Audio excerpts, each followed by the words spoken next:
Ready. नसरापूरमध्ये 2 दिवसांपूर्वी एक अतिशय दुर्दैवी घटना घडली. 3-3.5 वर्षाच्या एका चिमुरडीवरती भीमा कांबळे नावाच्या एका नराधमानं विकृतानं अतिशय अमानवी अशा पद्धतीचं कृत्य करून नंतर पुढे तिची हत्या केली. या घटनेनं संपूर्ण महाराष्ट्राचं समाजमन एकदम असं हेलावून गेलेलं आहे. संपूर्ण महाराष्ट्रामध्ये पुणे जिल्ह्यामध्ये एक संतापाची अतिशय मोठी लाट उसळल्याचं आपल्याला पाहायला मिळतं आहे. या सगळ्या घटनेनंतर समाजातून समाजाच्या सर्व स्तरातनं एकच मागणी होते की या नराधमाला कठोरात कठोर शिक्षा व्हावी, फाशीची शिक्षा व्हावी. अनेक जण तर त्याचं एन्काउंटर करा अशा पद्धतीची मागणी करत आहेत. या मुद्द्यावरून राजकारणसुद्धा तापलेलं आहे, आरोप प्रत्यारोप होऊ लागलेले आहेत. परंतु सगळ्यांचं शेवटी एकच म्हणणं आहे की या नराधमाला कठोरात कठोर शिक्षा व्हावी. आता आपण ज्या ठिकाणी आलो आहोत ते आहे भीमा कांबळेचं घर. हे भीमा कांबळेचं घर आहे. सध्या त्याची बायको आणि मुलगा या घरातनं गायब झालेले आहेत. कुठं आहेत कोणाला काही पत्ता नाही. पोलीस त्यांचा शोध घेत आहेत. पोलिसांनी एक नोटीस लावलेली आहे. पोलिसांचा इथं बंदोबस्त आहे. कदाचित अशी शक्यता असावी किंवा त्यांना वाटत असेल की या घराला कोणी येऊन डॅमेज करतं की काय. आता आपण या गावातल्या काही ग्रामस्थांशी चर्चा करूयात. भीमा कांबळे कोण आहे, काय आहे, त्याचं कॅरेक्टर कसं आहे, हे सगळ्याचा आज भांडाफोड हे सगळे ग्रामस्थ करणार आहेत. सुरुवातीपासून हे त्यांना ओळखतात. दादा, स्वागत आहे तुमचं. काय एकंदरीत हे सगळं प्रकरण आहे, गावात काय चर्चा? गावामध्ये ह्या गोष्टीचा अतिशय संतापजनक स्थिती आहे आणि सर्व लोक खूप वैतागलेली आहेत या व्यक्तीला. त्यामुळं त्याला 15 वर्षापूर्वीच गावातून बेदखल केला गेलेला होता. अतिशय घाणेरड्या वृत्तीचा माणूस आणि त्याने म्हणजे जे कृत्य केलं एकदम सगळ्या महाराष्ट्र त्याने हादरून गेलेला आहे. त्याला सर्व आमची आज ग्रामस्थांची थोड्या वेळापूर्वी मीटिंग झालेली आहे की आज आम्ही त्या संदर्भात एक निषेध मोर्चा काढणार आहोत आणि आमच्या वतीने ग्रामपंचायतीच्या वतीने उद्या सकाळी एक पत्र पोलीस स्टेशनला देणार आहोत की त्या नराधमाला फाशीची शिक्षा झाली पाहिजे. कठोरातली कठोर शिक्षा होऊन त्याला फाशीची शिक्षा झाली पाहिजे, ही आमच्या सर्व ग्रामस्थांची मागणी आहे. पण काही वर्षांपूर्वी त्याला गावातनं हाकलून दिला होता. काय घडलं होतं? त्यावेळेस सुद्धा त्याने असाच प्रकार केला होता. त्याची सख्खी पुतणी तिच्यावरती सुद्धा त्याने अत्याचार केलेला होता. त्याच्यानंतर त्याची कोण होती ती नात्यातून आजी ती सुद्धा वयस्कर महिला, तिला सुद्धा त्याने तिच्यावरती अमानुष अत्याचार केला होता. हा माणूस एवढा घाणेरड्या वृत्तीचा होता की तो आहे ना म्हणजे प्राणीमात्रांना सुद्धा त्यांनी सोडलेलं नाही साहेब. प्राणीमात्रांना म्हणजे काय? म्हणजे शेळ्या असतील, कुत्रे असतील, एवढी घाणेरडी वृत्ती त्याची. एकदम राक्षसी वृत्तीचा माणूस होता तो. त्यामुळं त्याला ह्या वस्तीतून आणि या गावातून 15-20 वर्षापूर्वी त्याला बेदखल केलं गेलं होतं. मग आता हे जे सगळं प्रकरण घडलं त्यानंतर काय आता म्हणजे गावात काय चालू आहे? गावात खूप संतापजनक स्थिती आहे आता म्हणून तर आम्ही संध्याकाळीच आज आहे ना संध्याकाळी निषेध मोर्चा काढणार आहोत आणि सर्व गाव एकत्र येऊन आम्ही त्या बाबतीत हे करणार आहोत. बरं, काय यांची काय पार्श्वभूमी, कोण कोण घरामध्ये असतं त्याच्या काय? त्याच्या घरामध्ये त्याला एकत्र 7 मुली आहेत आणि एक मुलगा आहे. पण त्याची वृत्ती केवढी नीच आणि एवढी घाणेरडी वृत्ती आहे ना की त्या व्यक्तीला मला वाटतं या चिमुकलीचे जे हाल केले त्याच्या दुप्पट त्या व्यक्तीला हाल व्हावे त्याची आणि त्याला कठोरातली कठोर शिक्षा व्हावी, ही आमची मागणी. त्याला फाशी झाली पाहिजे, ही आमची मागणी आहे की हा नराधमाला सोडता कामा नाही आहे. कारण 2 प्रकरणातनं तो सुटला. तुम्हाला वाटतं की ह्या प्रकरणात काय होईल? ह्या प्रकरणातून नाही सुटणार असं मला तरी वाटते. कारण त्याला 100% त्याला फाशी होईल अशी मला तरी अपेक्षा वाटते आणि त्याला फाशी शिक्षा ही झालीच पाहिजे, ही आमची साळावडे ग्रामस्थांच्या वतीने, कांबळे कुटुंबाच्या वतीने ही सांगणं आहे. हा भीमा कसा होता, स्वभावानं कसा होता, काय विकृतीचं काय लेवल आहे त्याची? तो फार नाईक म्हणजे त्याची घाणेरडी वृत्तीचा माणूस होता तो. त्याची एवढी घाणेरडी वृत्ती होती की त्याला म्हणजे त्याची नजरच वेगळी होती. एखादी स्त्री वगैरे दिसली की त्याच्याकडे तो निहाळायचा. त्याची म्हणजे दृष्टिकोनच त्याच्या मनातला वेगळा होता की त्या स्त्रीला पाहण्याचा, की जेणेकरून त्या स्त्री पण त्याला घाबरायच्या की कुठे बी असं लपून बसायचा, स्त्री आली की तिला तिच्या अंगावर जायचं, तिच्यावरती म्हणजे नको त्या प्रकारे असं काहीतरी कृत्य करायचं, त्याचे घाणे ही सवय त्याची घाणेरडी होती. त्याच्यामुळं त्याला आम्ही ह्या 2 प्रकरणामुळे त्याला 15-20 वर्षापूर्वी त्याला आम्ही गावाच्या बाहेर हाकलून दिला होता. तुम्ही एका प्रकरणात त्याच्या विरोधात साक्ष दिली होती. काय होतं प्रकरण ते? ते प्रकरण आमच्या आजी वृद्ध म्हातारी होती, त्या वृद्ध म्हातारीच्या संदर्भात कारण मी होतो नोकरीला आणि मी संध्याकाळचा 9-10 वाजता कामावरून आल्याच्या नंतर हा साधारणतः मला वाटतं ती म्हातारी व्यक्ती कुठेतरी भांडी वगैरे काहीतरी करण्याच्या संदर्भात बाहेर गेली असावी आणि त्या पिरियडला हा व्यक्ती जाऊन घरामध्ये मुरीत लपून बसला आणि मुरीत लपून बसल्याच्या नंतर सगळी वस्ती शांत झोपेमध्ये गाढ झोपेमध्ये गेल्या 2:30-2च्या सुमारात उठून त्याने त्या म्हाताऱ्यावृद्ध व्यक्तीला कोयत्याचा दाग दाखवून तिच्यावर बलात्कार केल्याचा प्रकार केला त्यांनी. आणि ती म्हातारी व्यक्ती इज्जतीची पोटी सकाळी कुणालाही न तोंड दाखवता अंधाराची लिकीच्या घरी गेली की इज्जत जायला नको म्हणून. आणि त्याच्यानंतर तिकून ते जावं ते घेऊन त्या व्यक्तीला इथं आले आणि मग इथे येऊन त्याचा तो भरपूर निषेध केला आम्ही आणि त्याला त्याची कंप्लेंट वगैरे नोंदवली, तिचं सगळं काय तिथे जावं आणि तिचं केलं, परंतु त्यातूनही त्याला काही यश नाही आलं त्या व्यक्तीला. त्या आजी पण काय लांबची नाही, ती माझ्या भाऊजाईची आई आहे, म्हणजे ती माझी आईच म्हणायची, म्हणलं तरी काय वावगं ठरणार नाही. बरोबर. पण त्या व्यक्तीला सुद्धा न्याय मिळू शकला नाही. तिथूनही तो व्यक्ती प्रकरणात किंवा त्यानंतर जे त्याने एक विनयभंग करण्याचा जो प्रयत्न केला त्या प्रकरणात जर का त्याला शिक्षा झाली असती तर हे पुढचं टळलं असतं. 100% टळलं असतं.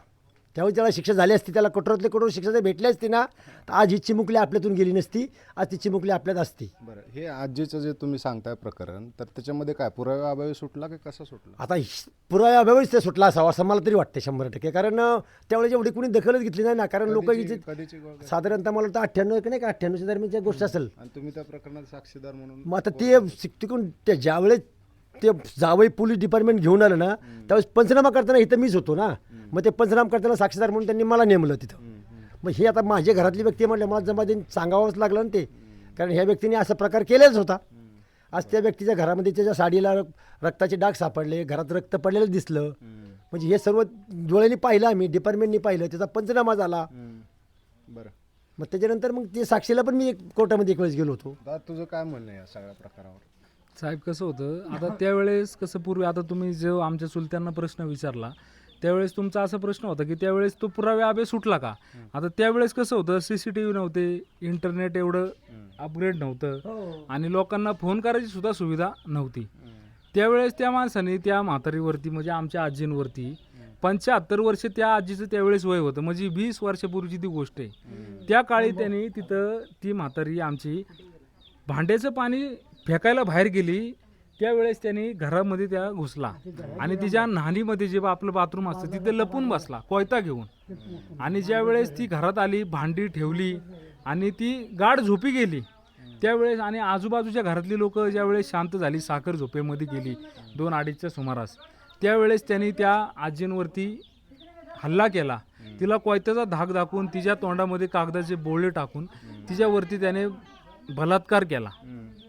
तिच्यावरती त्याने म्हणजे मला जे असे माझे जे सांगतात लोक, त्यावेळेस त्याने तिच्यावरती 22 ते 23 वार कोयत्याचे केले होते आणि तिला नाकांनी चिरडून वगैरे टाकलं होतं. म्हणजे एवढा हा घाण प्रवृत्तीचा माणूस आहे. आणि ज्या वेळेस तो इथं राहिला होता त्यावेळेस आम्ही लहान होतो, त्यावेळेस आम्ही स्वतः आमच्या डोळ्यांनी बघितलेलं आहे की त्यांनी शेरडांवरती अनैसर्गिक अत्याचार केलेला आहे. म्हणजे जे आपण मटण जे खातो ते शेरडा किंवा बकरी, त्यांच्यावरती त्याने लैंगिक अत्याचार केलेला आहे. त्यांनी त्याच्या घरातल्या कोंबड्या, परत इथं रानात आपली जी दरवाजामध्ये जी भटकी जनावरं येतात त्या कुत्र्यांना सुद्धा त्यांनी लैंगिक अत्याचार करून त्यांना फाशी देण्याचा प्रयत्न केलेला आहे. आम्ही हे लहान वयात पाहितलेलं आहे. एवढी विकृती कुठनं आलेली आहे? आता कसं होतं सर, पहिल्यापासून तो माणूस म्हणजे लिंग पिसाटच होता आणि घाणेरडाच होता. त्याच्या आता लहानपणाचे जे किस्से आमचे वडील आई सांगतात की बाबा तो पूर्वीपासून असंच होता. काही झालं तरी किरकोळ वादातून कोयता काढणे, समोरच्याच्या अंगावर जाणे, त्याला त्याची दहशत देणे, ह्या गोष्टी त्याच्या पूर्वीपासून चालू होत्या. बरं, ह्या गावातनं तो अनेक दिवस गायब होता. मला सांगा त्याने काय आजूबाजूच्या गावात असं काय केलं का? आता असं काही म्हणजे साधारणतः नाही, पण इथं भीमराव कांबळे हा अतिशय विकृत माणूस होता. 1998 साली बी त्यांनी पहिला हा कांड केलेला आहे इथं जवळ असलेल्या 65 वर्षाच्या. त्याच्यानंतर एक 2015ला सुद्धा अशाच गोष्टी केल्या होता. पण त्याची जी विकृती होती म्हणजे महिलांक बघण्याची ही वेगळीच होती. म्हणजे तो महिलांक बघितलं आणि त्याचं सहसा करून लहान मुलींक बघण्याचा जो दृष्टिकोन होता ना अतिशय खराब आणि नालायक वृत्तीचा माणूस होता. तर मला सांगायचं असं की त्यांनी हे आता जे सुरोजरावांनी सांगितलं की शेळी पालन करायचा कुठं काय करायचा ही वास्तविकताच खरीच आहे. त्याने आता प्राणी आणि एवढ्या वयामध्ये जर असली वृत्ती केली तर ते गावाला बी शोभणारी सारखी नाही आहे. या गावामध्ये आम्ही हे गाव तंटा ह्याच्यामध्ये प्लॅस्टिक मुक्तीसाठी कलेक्टर साहेब असेल तहसीलदार असेल प्रांत साहेब असेल एवढं आम्ही या गावासाठी नाव कमवलं. मी स्वतः ग्रामपंचायत सदस्य आहे. एवढं सगळं गोष्टी केल्या आणि ह्या माणसाने ह्या गोष्टीमधून या गावाचं आमच्या अतिशय नाव खराब केलं. तर गावाच्या वतीने आम्ही तर असं ठराव करणार आहे ग्रामपंचायतच्या वतीने की अक्षरशः ह्या माणसाचं पाणीसुद्धा बंद करा. जर ह्या विकृतीला जर ठेसायचं असेल तर ह्याच्याशिवाय दुसरा पर्यायच नाही आणि ह्याला भर चौकामध्ये फाशी द्या. खरं तर आपण बघितलं तर समोर माझ्या पुरंदर आहे बरोबर, शिवछत्रपतींच्या पदस्पर्शानं पावन झालेली अशी आपली ही सगळी भूमी आहे आणि ह्याच्यामध्ये हा एवढा विकृत जन्मला आहे. खरं तर आपल्या म्हणजे माणूस म्हणून एवढा विकृत आहे की सगळ्यांना लाज वाटावी, ह्याचा संताप यावा अशी सगळा एवढी विकृती एवढा सगळं हे बघून आता काय वाटतंय सगळं आता हे नसरापूर आता सर कसं आहे माहिती आहे का, आता त्याचे एवढे पहिले 2 गुन्हे असताना जसे आमचे ग्रामपंचायत सदस्य बोलले पूर्वी त्याचे एवढे 2 गुन्हे असताना म्हणजे त्याचे काय गुन्हे असे साधे सुधे नव्हते की बाबा एखाद्याला मारलंय किंवा ढकललंय किंवा गाडी धडकली असे त्याचे त्या स्वरूपाचे गुन्हे नाही आहेत. त्यांनी माणसांना म्हणजे एक जीवाचा धाक दाखवून म्हणजे जीव मारण्याचा प्रयत्न करून प्लस बलात्कार केलेला आहे. आणि त्या माणसाला आता ज्या आपल्या नसरापूरमधल्या पीडित मुलीला ज्या वेदना झाल्या त्याच्यापेक्षा त्याला 200 नाही 1000 पटींनी वेदना व्हाव्यात अशी आमची ग्रामस्थांची इच्छा आहे. त्या कोवळ्या मनाला आता आपल्या सगळ्यांच्या घरामध्ये मुली आहात. आपल्याला कुणाला बहीण आहे, कुणाला माता आहे, बरोबर आहे ना. कुणाला पत्नी आहे, परत आपल्याला स्वतःला मुलगी आहे. त्या मुलीला काय वाटलं असेल तुम्ही ह्याचा विचार करावा. मला सांगा हे सगळं घडामोडी घडल्यावर घरातल्या आपल्या लहान मुलीपासून जे महिला आहेत त्यांच्यामुळे काय तुमचं बोलणं झालं त्यांना काय वाटतंय? त्यांच्या आता आमच्या इथं तर सध्या आमच्या गावामध्ये महिलांचं भीतीचं वातावरण आहे. कारण की महिलांना खूप वर्षापासून त्या माणसाची भीती आहे. आज माझी स्वतःची मुलगी घाबरतीये रात्री मला म्हणती पप्पा तू माझ्यापाशी झोप. म्हणजे त्या एवढ्याशा लहान जीवाने किती भीती घेतली याचा विचार तुम्ही करा. बरोबर. तुम्हाला काय बोलायचं? नाही की आम्हाला हेच म्हणायचं की त्याला शिक्षा फाशीची व्हावी आणि ती सगळ्याच्या समक्ष व्हावी. फाशी नाही त्याला आहे ना पब्लिकच्या या या या या या तर ही त्याला फाशीची शिक्षा व्हावी ही आमची कळकळीची विनंती आहे. बरं बोला. हे सगळं एकंदर सगळं घडलंय काय वाटतं तुम्हाला? हे घडलंय ते योग्यच घडलेलं नाही आहे. गाव त्यापासून गावाने बी विचार केला आहे की सरकारने त्याला योग्य तो निर्णय द्यावा आणि त्याच्याला कठोर शिक्षा करावी. पण हा एवढा विकृत कसं काय माझा हा प्रश्न आहे. आता पूर्वीचं काही सांगता येत नाही. आता 10 ते 15 वर्ष झाले तो गावात नाहीचे. गावाने त्याला हाकलून दिलेलं त्यामुळे तो येतही नाही काय नाही. ते काय सांगतात लहानपणापासून चोऱ्या हा हे ऐकून येत आम्ही सगळ्या गोष्टी या लहानपणापासून चोऱ्या माऱ्या कारण हे त्यांच्या या वस्तीत राहत असताना या सगळ्या गोष्टी वस्तीवाल्यांना माहितीच असायच्या. पण या गोष्टी सगळ्यांच्या ऐकूनच असल्यामुळं तो कसा विकृत झाला हे सांगता येत नाही. आता ह्या सगळ्या प्रकारामुळं गावचं नाव खराब झालं, ह्या सगळ्या परिसराचं नाव खराब झालं, अगदी पार नॅशनल लेवलला गेले बाकी गेलं ना नॅशनल लेवलवर पर दिल्लीपर्यंत गेलं म्हटल्यानंतर. आणि गावाची पण सगळ्या ग्रामस्थांची पण एक आहे की त्यांनी या गावात राहूच नाही हे ग्रामस्थांचं पण म्हणणं आहे. काल पुण्यात आंदोलन झालं बघितलं का? हो पाहिलं ना टी व्हीला ते. आज अशी परिस्थिती निर्माण झाली आहे की साळवड्याचं नाव जरी घेतलं तरी असं वाटतं लोकांना सावडे म्हणलं तरी लोकांना समोरच्याला राग येतोय की अशा गावाची त्याच्यामध्ये तसं काय आमच्या गावातल्या प्रत्येक व्यक्तीला जवळजवळ 150 ते 200 कॉल आले असतील प्रत्येकाला प्रत्येकाला. आता इथं गावातली पण लोक आहेत इथं काय तरुण वर्ग आहेत ह्यांना सुद्धा प्रत्येकाला 100 ते 150 कॉल प्रत्येकाला आलेले आहेत की बाबा तुमच्या गावामध्ये अशी घटना घडली कशी आणि तो आरोपी कोण आहे. म्हणजे सर्वांच्या घरामध्ये आज ती तीव्र भावना आहे की त्या आरोपीला कठोर शिक्षा व्हावी. साहेब तसली माणसं जर आज तुम्ही मला सांगा आता त्याला 2 प्रकरणात जर सुटका मिळाली आणि ह्या प्रकरणात आता त्याचं मी मागाशी दुपारी स्टेटमेंट वाटलं की बाबा तो म्हणतोय की बाबा मला किरकोळ भांडणामध्ये मला अटक केलेली आहे. आज साम टी व्हीनेच सांगितलं तो असं म्हणतोय. जर त्याला त्या प्रकरणात जर सुटका मिळाली तर आमच्या सारख्या सर्वसामान्य शेतकरी कुटुंबातल्या लोकांनी जगायचं कसं हा माझा प्रश्न. तुमचा महाराष्ट्र काय आहे तुमचं नाव आझाद मराठीतर्फे केंद्र सरकारला प्रश्न आहे की बाबा तुम्ही याच्यावरती जबाबदारी काय घेताल. आणि हाच प्रश्न नाही आहे महाराष्ट्रात आज जवळजवळ काल चाकणला सुद्धा 3 वर्षाच्या मुलाचा निर्गुण खून करून त्याचा गळा चिरून बिहारी युवकाने तुमच्या सुटकेसमध्ये भरून लांब टाकण्याचा प्रयत्न केला. ती झाली ती बी जाऊ द्या. आज बीडमध्ये एका स्वतःच्या आजोबांनी त्याच्या स्वतःच्या नातीवरती 3 वर्षाच्या नातीवरती बलात्कार केलाय. ह्याला केंद्र सरकार जबाबदार आहे का? हा मला तुमच्या न्यूज मार्फत संपूर्ण महाराष्ट्राला प्रश्न विचारायचा आहे. आपण जे मतदान करतो त्याला आपला अधिकार नाही. आज एवढी लोक येडी आहेत का? इथं आमचा चलाटी फाटा नसरापूर फाटा अडवत्यात. काल संध्याकाळी रात्री नवले ब्रिज हा संपूर्ण चक्का जाम केला होता. आज मनोज दादा जरांगे मराठा समाजाचे ते हे करतात. त्यांनी सुद्धा आज जगभरामध्ये महाराष्ट्रामध्ये आंदोलनाचा पुकार, परत शरद पवार साहेब, सुप्रियाताई सुळे यांनी सुद्धा आज नसरापूरमध्ये आंदोलन केलं, भेट दिली. म्हणजे एवढी लोक येडी आहेत का? एवढी लोक रस्त्यावर उतरतात, त्या माणसाला शिक्षा द्या. मग केंद्र सरकारने ते ध्यानात घेतलं पाहिजे ना. ह्याच्या आधी असं काय घडलं होतं का या भागामध्ये कधी? असं नाही एवढं एवढं विकृत कधीच घडलेलं नाही. हा फर्स्ट आहे असं विकृत घडणं आणि अशा माणसाकडून घडणं म्हणजे.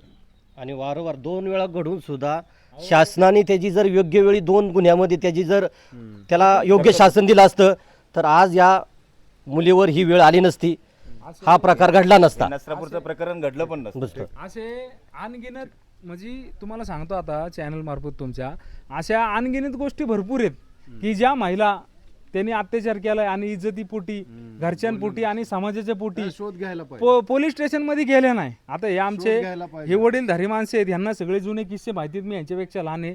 परत संदीपजी खोळे आहेत आमचे ग्रामपंचायत सदस्य, त्यांना सुद्धा या गोष्टी माहिती आहेत की त्यांनी अनगिनत अत्याचार असे भरपूर केले की लोकांनी विषय सोडून दिले. त्या पण गोष्टी बाहेर निघणं खूप महत्वाचं आहे. चौकशी झाली आणि त्या माणसाला जर तुम्ही असं सोडलं तर समाजात भरपूर गोष्टी होत्याल. आणि तुम्हाला जमत नाही की बाबा त्याला शिक्षा द्यायची तर तुम्ही आमच्या ताब्यात द्या. आमच्यावर 2-4 गुन्हे दाखल झालं मर्डरची ह्याची त्याची तरी चालेल. आम्ही आमच्या मराठी समाजासाठी तिथं जेल भोगायला तयार आहोत. तर आपण पाहिलं की हा संताप आहे, ग्रामस्थ आहेत या ठिकाणी आणि हे माझ्या पाठीमागं त्या भीमा कांबळेचं घर आहे. आपण म्हणजे समाज म्हणून एक कुठल्या दिशेला चाललो आहे? म्हणजे 3 वर्षाची एकदम चिमुकली आहे, त्याच्या नातीच्या वयाची आहे आणि तिच्यावरती बलात्कार करून त्याने ज्या निघृणपणे खून केला आहे त्याच्यामुळे एवढा राग आहे, संताप आहे. लोक अक्षरशः कायदासुद्धा हातात घ्यायला तयार झालेत. गृहमंत्र्यांचा राजीनामा कालपासून खूप मोठ्या प्रमाणावरती मागितला जातोय. पाहूयात या सगळ्या प्रकरणात पुढं काय होतं. तर तशी थांबूयात. धन्यवाद.